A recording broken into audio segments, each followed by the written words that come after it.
Coming up on One Detroit. In recognition of Hispanic Heritage Month, we'll examine the future of work in the technology field for Detroit's Latino community.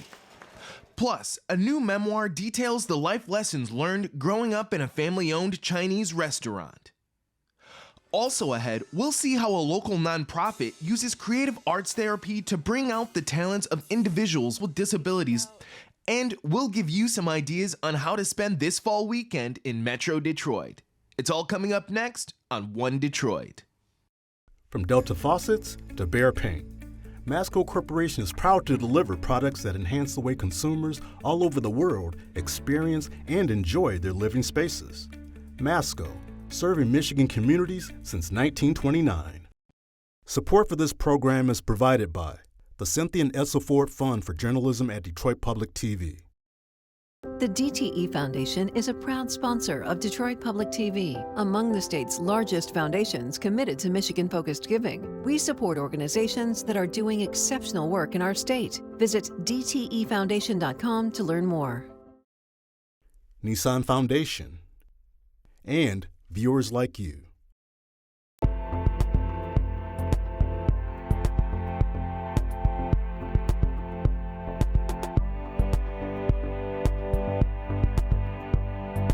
Just ahead on this week's One Detroit. Curtis Chin talks about his experience as a child growing up in his family's popular Detroit business, Chung's Restaurant. Plus, an organization that helps people with disabilities discover their creative talents is preparing for a very special event. And Peter Wharf and Dave Wagner of 90.9 WRCJ run down a list of entertaining activities you may be interested in this weekend. But first up, our coverage of National Hispanic Heritage Month continues now with a Future of Work report on Hispanic American representation in the technology industry. A recent Southwest Detroit event celebrated the city's Latino business owners in the tech and digital world. One Detroit contributor, Bryce Huffman, was there and reports on the successes and challenges facing the city's Latino community when it comes to careers in tech.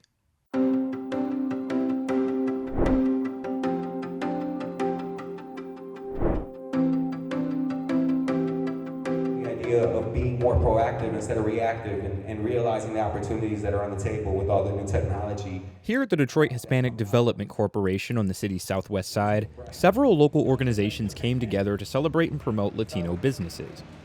Anita Zavala, the Entrepreneurship and Wealth Building Director at DHDC, says the Latinx Tech event is all about highlighting Latinos and Latinas working in the technology field. This event specifically is designed to show our community that we can do more than just, not that there's anything wrong with owning a restaurant or selling jewelry or candles, but we do have a place in tech, and there are already members in our community who are succeeding in the tech space. There's a disconnect. The DHDC, Tech Town Detroit, the Detroit Economic Growth Corporation, Detroit Means Business, the Southwest Detroit Business Association, and more joined forces to make this event possible. It included live music, food vendors, panel discussions, and guided business development sessions. There was even a local school robotics presentation. But why focus on the tech industry? Zavala says it's simple. Tech is where the money is. I want as many members of my community as possible to get into businesses that have the potential for millions of dollars and not just hundreds of thousands. But getting Detroit's Hispanic community into this field has some barriers. One that DHDC and other organizations are fighting, Zavala says, is a lack of technology education. She says many of Detroit's schools don't have coding or other tech programs. Our schools don't have the funding for those type of programs, so a lot of our community didn't grow up with it. Outside of like their phone or their tablet, that's about it, right? And then our older members of our community, they didn't even have that. For Zavala, this event is about celebrating ways Detroit's Latino residents have already begun overcoming that barrier. The Robotics Engineering Center of Detroit, or RECD, is a youth robotics program held at the DHDC. We host 10 high school robotics teams for First Robotics here. And those high school teams from our community, they share all of the machining equipment that they would need to build those robots. Zavala watched RECD's demo during Latinx Tech. She was reminded of how great robotics was for her son. It really helped him gain confidence, technical skills that he uses still to this day. Another huge barrier for many in Southwest Detroit is language. Many in the city's Hispanic community are not native English speakers. Detroit is a culturally rich city, right? While the majority population is Black American, we have linguistically so many different cultures and languages that are represented. This is Jessie Feliz, the founder and lead educator of Spanish Swag, a Spanish language learning program for kids. Feliz understands how important it is for Latin Detroiters to understand English speakers and vice versa. In order to function in this diverse, ever-changing world, we're competing on a global scale. So it's not about code switching, but it is about navigating this world in a bilingual, multilingual way. Another barrier is the current lack of Latino representation in these jobs. We sat down with Eddie Gonzalez, founder of I Breathe Design, a local graphic and website design company. Gonzalez was the keynote speaker for Latinx Tech. Representation is always a big deal, regardless of the sector or the background. Just having someone there that can, speak to the cultural differences and just the opportunities that are on the table for people, I think is a huge deal. Beyond understanding technology for all the good it can do in the city, Gonzalez thinks there is a lesser discussed reason that Latino representation matters. The fact is that a lot of this technology is being used to surveil us and to criminalize us in different ways, and so I think it's super important that we're at the tables to understand how these technologies are interacting with us on the day-to-day. See, you got the potatoes, you got the beef, you got the plantains, and you got the mayo ketchup. Oh, yes. Thank you, man. Thank you. You're welcome. Beyond big-scale surveillance equipment or high-end coding needs, most businesses rely on technology to some degree. Even food pop-ups, such as Puerto Rican restaurant Mikey's Cocina. I sat down with owner Miguel Mendez-Roman during Latinx Tech. He said he and his team move their business through social media platforms such as Facebook and Instagram. Because you want to be able to not only reach the local, you want to go beyond the local. That way everybody know where you at, what type of food you have, what you serve in the community. Aside from running Mikey's Cocina, the longtime chef is also the building manager at DHDC.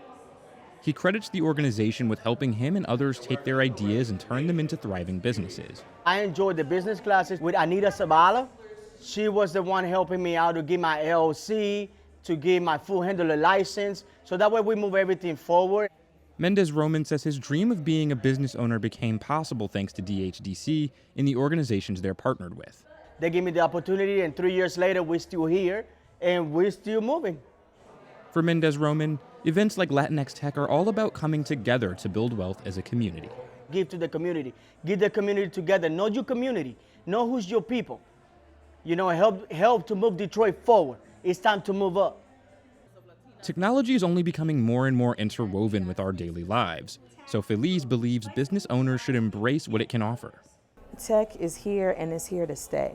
And as a business owner, if you want to not only thrive locally, but if you want to scale your business, there's going to have to be a tech component to it.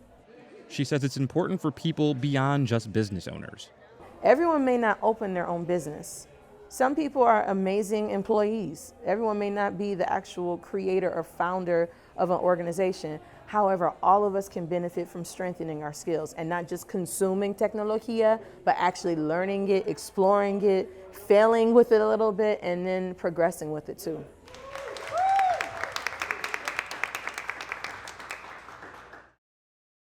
Let's turn now to Detroit's once thriving Chinatown at the intersection of Cass and Peterborough.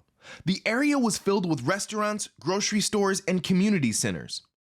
One of the most popular family businesses was the now closed Chung's restaurant, which was a neighborhood anchor for more than 60 years. The owner's son, Curtis Chin, has a new memoir coming out about his life as a Chinese restaurant kid.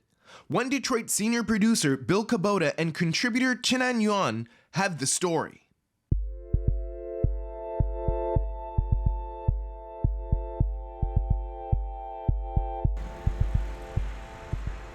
Writer-activist Curtis Chin's new book, Everything I Learned in a Chinese Restaurant.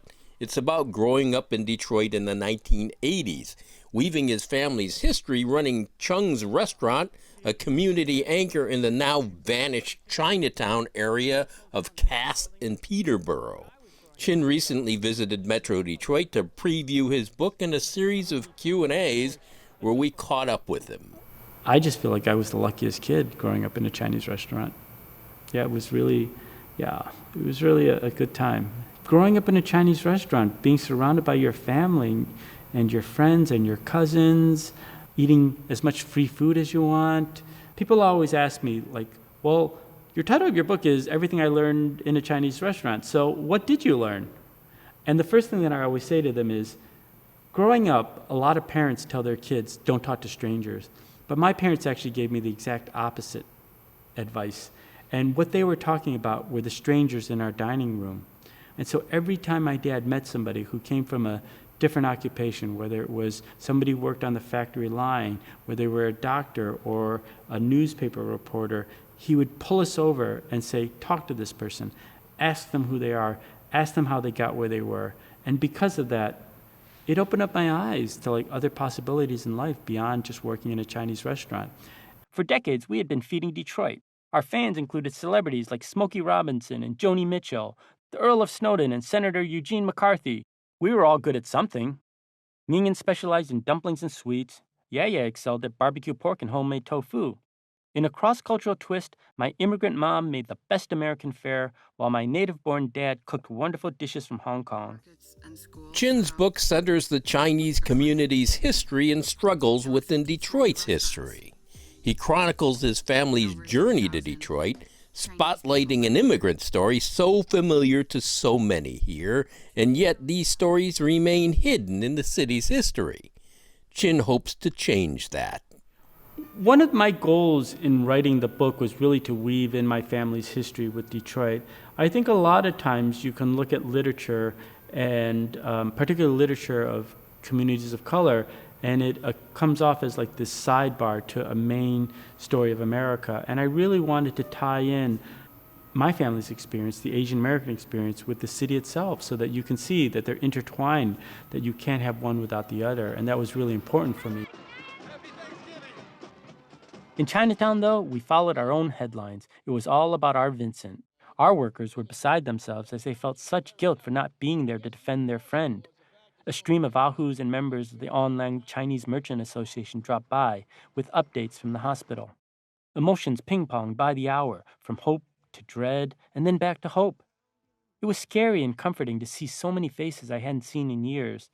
This time, the elders didn't even bring up my grades or report cards. As the shocked Chinatown coped with the untimely loss of one of our own, my mind kept returning to Vincent's mom, Lily. Her face always had a natural smile, and I'd seen her slurping my mom's pork bone soup at the kitchen table in our home. But when I saw her on television, her eyes and mouth read only despair. It was rare to see any Asians on TV, much less in public, exposing their hurt. But Lily epitomized the most universal figure in history, the grieving mother. How could anyone hear her anguish and not think of their own mom? I know I thought of mine.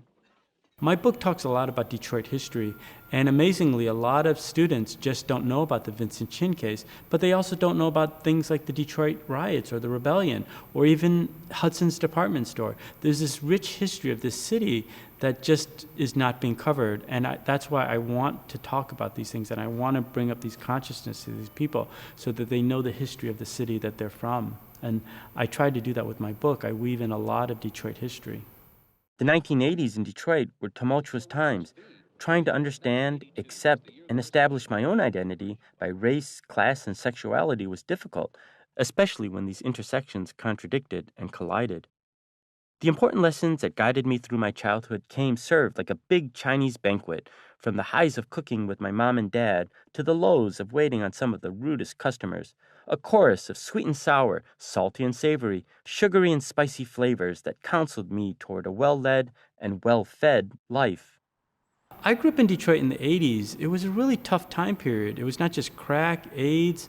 I knew 5 people that had been murdered by the time I was 18 years old. But at the same time, I loved my childhood. I thought it was a great time growing up in Detroit.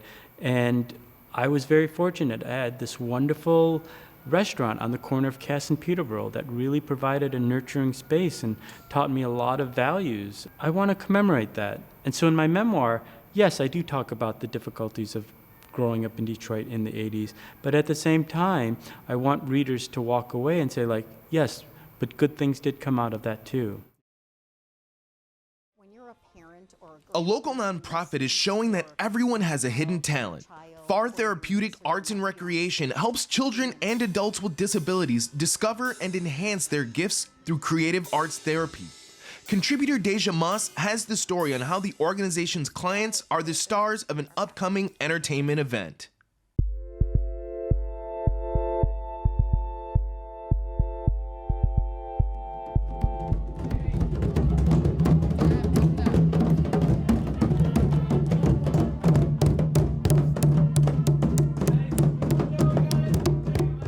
I love the history of FAR because we do play a big role in the community for people with disabilities, but we were founded in 1951 by parents who wanted someplace for their adult children to socialize.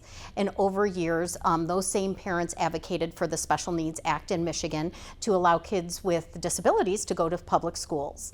So we kind of closed up very, very briefly and then came back together because we quickly realized that the kids weren't still getting the services they needed. So the board of directors came together and decided to really focus on creative arts and recreational services for people with disabilities. We offer all different kinds of creative arts therapies under one roof. We do music therapy, art therapy, dance movement therapy, and recreational services. At FAR, I am a music therapist as well as the director of the therapeutic staff. So half of my week is providing music therapy with clients with a variety of disabilities, mostly with children and adolescents in a school setting. And the other half of my job is an administrative role, supporting new staff as they onboard and also providing clinical supervision to our therapy team. Music therapy looks like a lot of fun. We might be engaged in playing instruments and making up our own songs and working on just our own emotional and self-expression. When you're engaging in music making all day with your clients, there's a vulnerability in that, and I've really come to appreciate my clients who show up and they're so authentic and they inspire me to just come as who I am that day and to embrace who I am as a person. Art therapy is basically a mixture of counseling and art, and so it helps the clients, and I usually don't say client, they're my friends. I say my friend, my bud, my buddy, but it helps the clients to take out any frustration through the art. So I've learned that I'm not always the teacher, because I walk in as the art therapist and you think that you're the one, giving the lesson, teaching the lesson, and a lot of times they teach you a lot of different things. It's those little nuggets that we get on a day-to-day basis where you may have a child that's usually nonverbal, and then you'll walk through the door and they're like, "Hey, Miss Parina, how are you?" And it just blows your mind and warms your heart at the same time. So just those little nuggets that we get day to day where they just surprise you. What really makes FAR so unique is the fact that we provide creative arts therapy for people with disabilities of any age and any diagnosis.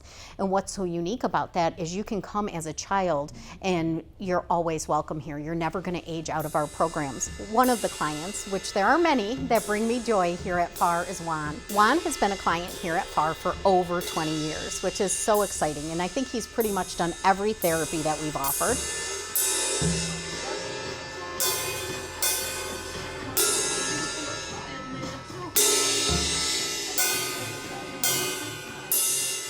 We seek out therapists who are passionate and people who really care about their jobs and they really care about people and making a difference in someone's life. I think FAR is a really incredible place for clinical staff to develop our skills and sharpen each other as clinicians, because we have a really strong team. My coworkers all come from different backgrounds and different work experiences, and we can teach each other so much about how to be the best therapists that we can be. It's wonderful being with an organization with like-minded people that share the same vision for working with children as well as adults that I have, and we understand what we're dealing with on a day-to-day basis, and we can actually communicate with each other when we're having issues ourselves as well. We really, a few years ago, decided that we really wanted to be more of a community center for families with people with disabilities.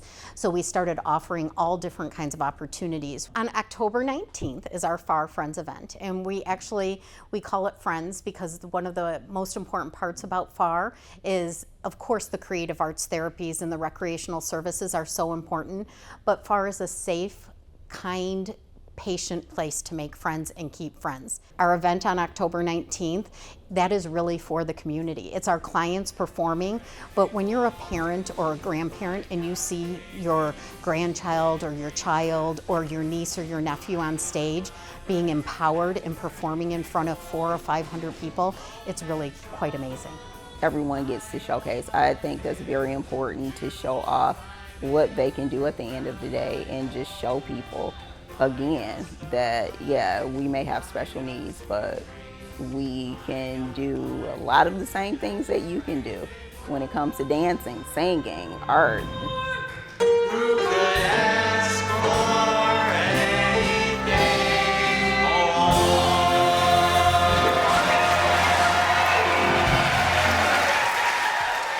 The process and the development of how they're preparing week to week together, how they're strengthening their friendships and their relationships with one another, and the opportunity to be a part of something bigger than themselves is really special to see. Well, the way I hope FAR combats societal stereotypes is seeing individuals with special needs as people, because they are just that, just people.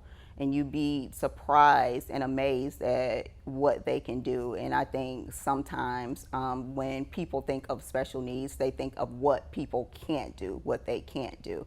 And I've worked with some exceptional individuals, some exceptional friends, as I call them. Because we are so unique and there's not many organizations like us, there's actually almost no organizations across the country like us. I would love to see FAR in the future all over in every major city and every small city across the country.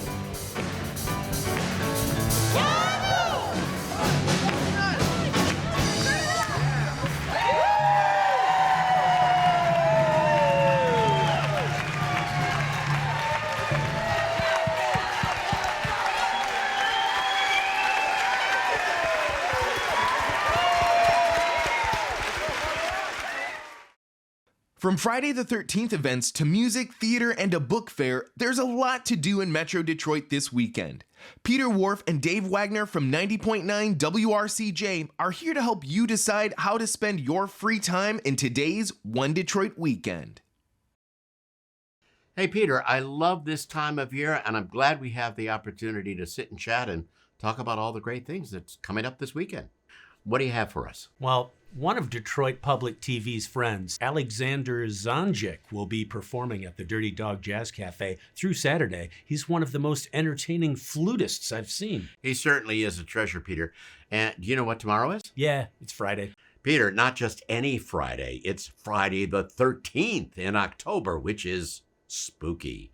To celebrate the date, Michigan Science Center is holding a 21-plus After Dark Friday the 13th event, featuring a Stranger Things laser show, alchemically inspired elixirs, captivating music, and so much more. You can also spend your Friday the 13th at the Detroit Zoo for a night of spooky spirits. Again, for those who are over 21, you can put on fun Halloween costumes, check out a screening of Friday the 13th, the movie, in the 4D theater, enjoy a favorite spirited beverage, good food, or walk on the haunted trail. On the 14th and 15th, it's the Detroit Art Book Fair, where dozens of independent publishers, artists, writers, and collectors will present their books, prints, and more to the public. And if you want to head a little west, get to the Purple Rose Theater in Chelsea, where Diva Royale is running through December 23rd. The show is written and directed by Jeff Daniels, and the comedy has all of its original cast returning. A great show by a Michigander who loves his state. I may have to go check it out. And here are some other events everyone can partake in. Have a wonderful weekend.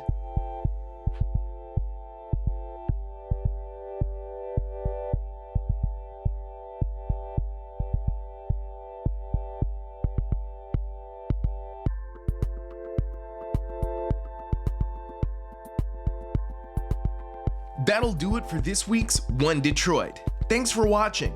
Head to the One Detroit website for all the stories we're working on. Follow us on social media and sign up for our weekly newsletter.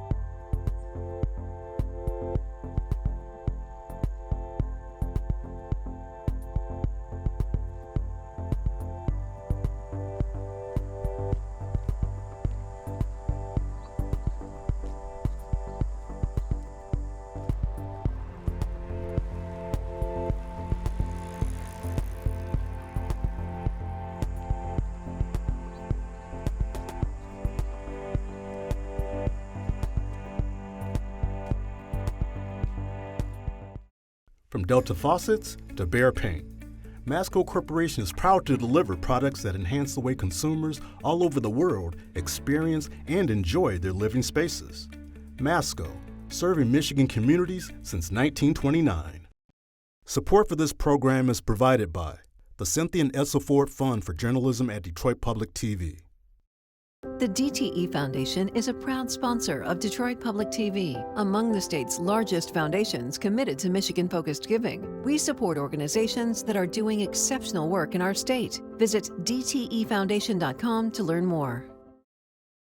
Nissan Foundation and viewers like you.